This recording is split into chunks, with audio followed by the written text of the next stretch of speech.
만인 제사장 원리와 그리스도인의 자유 사상에 토대를 둔 평등과 직업에 동등한 소명의식을 일깨워진 루터의 종교개혁 사상은 단순히 교리적 사상적 개혁을 넘어서 억압받는 기사계급과 노동자들 그리고 농민들에게 적지 않은 영향을 미친 것입니다.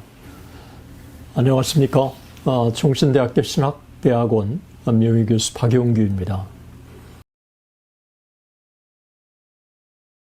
루터의 종교개혁과 농민전쟁입니다. 1524년에 접어들어서 루터가 만난 가장 곤혹스러운 사고는 농민봉기였습니다.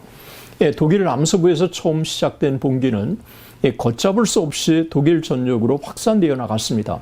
농민들은 처음에 루터의 가르침을 권위 있는 가르침으로 수용하고 이것들을 인용하고 보다 공정한 경제 조건을 영주들에게 요구했습니다. 농민들은 만약 자신들의 요구가 관철되지 않으면 당국을 전복시키면서까지 자신들의 요구를 관철시킬 각오를 한 상태였습니다.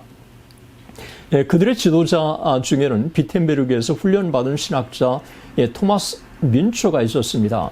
그는 농민들을 선동해서 봉기를 부추깁니다. 농민전쟁은 루터의 개혁 사상에 영향을 받아서 급진적인 변혁을 기대했지만 루터가 매우 미온적인 태도를 취하자 루터와 결별하고 루터보다 급진적인 개혁운동을 주창한 토마스 뮌처에게로 돌아섰습니다. 농민전쟁은 처음 루터에게 우호적이었던 농민들이 급진개혁 사상을 통해서 부추겨진 과격한 종교개혁 운동이었다고 하는 점에서 루터가 만난 가장 큰 참 시련의 사건이었습니다.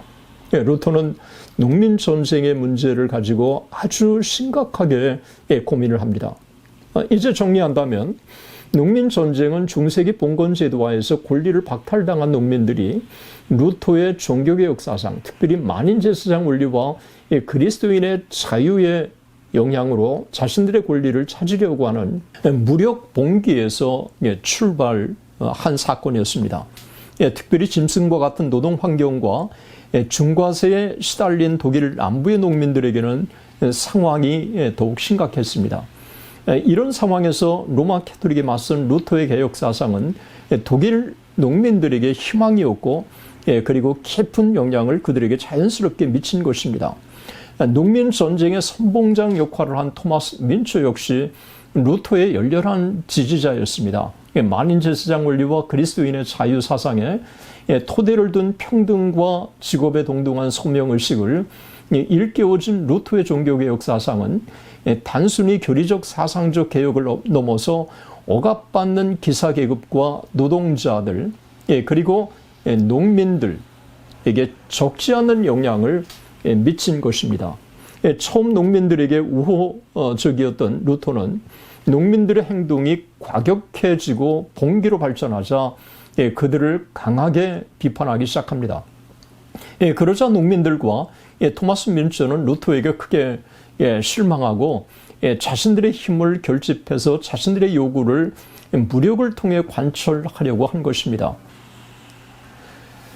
이런 무력적인 움직임이 농민 봉기와 농민 전쟁으로 발전한 것입니다. 1524년 6월 23일 지방 영주들에 대한 작은 봉기가 일어나더니 곧 1523년에 접어들어 독일어권 남부 독일, 튠링겐, 오스트리아, 스위스, 슈바벤, 프랑겐, 엘자스로 확대되었고 2월 27일부터 3월 1일까지는 슈바비아 농민들이 12개조를 요구하는 농민 전쟁으로 확대되었습니다. 12개조는 다음과 같습니다. 당시 농민 전쟁의 성격을 이해하는 데 있어서 너무 중요합니다. 아주 중요한 핵심되는 부분들만 함께 나누도록 하겠습니다. 12개조의 1조입니다. 우리 농민 자치지역 내에 성직자의 임명권은 우리에게 있으며 그 성직자들이 옳지 못한 행동을 하면 우리는 그를 해임시킬 권리가 있다. 6. 날마다 강제 노동이 과해지고 있다.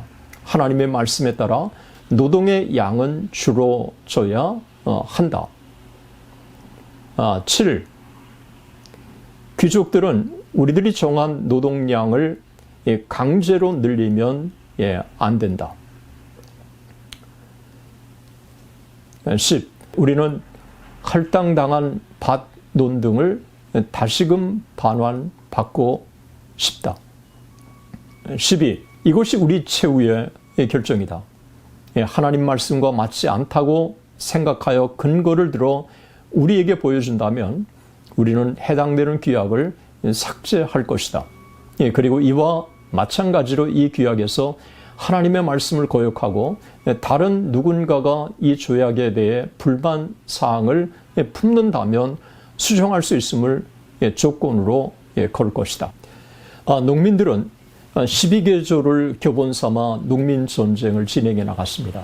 사실 12개 요구는 오늘날 성경에 비춰보거나 오늘의 관점에서 볼 때 매우 과격하고 받아들이기 힘든 무리한 요구는 아니었습니다. 12개조는 기본 골격에 있어서 만인 제사장 원리와 그리스도인의 자유라는 루터의 사상의 근본 토대를 두었고, 만약 자신들이 내건 12개조가 하나님의 말씀에 위배될 경우에 철회하겠다고 하는 단서 조항도 붙인 것입니다. 그러나 루터가 볼 때 무력에 의존한 농민 봉기는 농민들과 영주들과의 대립을 야기하고 결국 봉기와 전쟁으로 발전해서 무정부 상태의 혼란을 야기시켜서 개혁운동을 심각하게 저해하는 결과를 초래할 것이라고 판단한 것입니다. 그래서 루터는 여기에 서명하기를 거부하고 1525년 4월 19일 평화애로의 권면, 슈바비아의 농민들이 채택한 12조 항에 대한 대답, 여기에 대한 답변의 글을 써서 보낸 것입니다. 그리고 이것은 실제로 출판되었습니다. 루터가 세속 권력에 대해 어떤 입장을 가지고 있는가를 이 글에서 찾아볼 수 있는 것입니다. 루터는 1520년 7월 독일 민족의 귀족에게 보내는 편지와 세속 권력에 대해서 이미 세속 권력에 대한 자신의 입장을 밝힌 바가 있습니다. 그런 면에서 12개조에 대한 답변에는 루터의 정치 사상이 그대로 담겨져 있는 것입니다. 대단히 감사합니다.